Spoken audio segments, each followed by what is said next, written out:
सूर्य भगवान की कहानी। सूर्य नारायण भगवान और राणा देव जी आपस में बातें कर रहे थे।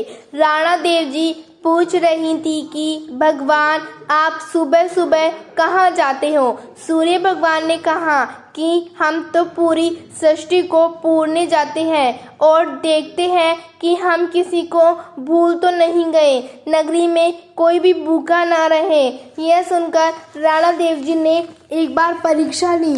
उन्होंने एक चींटी को डिब्बी में बंद कर दिया और पांडे को कोठे में बांध दिया और भगवान से पूछा कि आप पूरी नगरी को पूर आए क्या। तो सूर्य भगवान ने कहा कि हाँ, हमने पूरी नगरी को पूरा दिया। कीड़ी को कण और हाथी को मण, सबको श्रद्धा सारू दे दिया। राणा देव जी ने कहा किसी को तो भूखा रखा होगा। भगवान ने कहा कि हमने तो पूरी नगरी को खाना दे दिया, हमने तो किसी को भी नहीं छोड़ा। राणा देव जी ने कहा कि आप एक जगह खोल कर देखो। तो भगवान ने कहा कि तुम ही खोल कर देख लो, नहीं तो कहोगे कि तुमने तुरंत पूर दिया होगा। यह सुनकर राणा देव जी ने डिब्बी को खोल कर देखा तो चीनी चावल को लेकर घूम रही है और कोटे को खोलकर देखा तो हरी हरी घास खा रही है।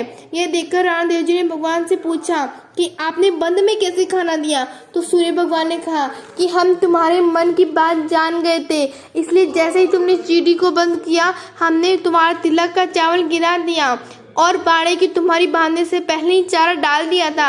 हम तो पूरी नगरी को उठने से पहले ही व्यवस्था कर देते हैं। यह सुनकर राणा देवी जी ने पाँव पकड़ लिए और कहा कि सूर्य भगवान हमें माफ कर दो, हमने आपकी परीक्षा ली। भगवान ने कहा कि सूर्य भगवान कभी भी एक पत्नी को अपनी पति की परीक्षा नहीं लेनी चाहिए।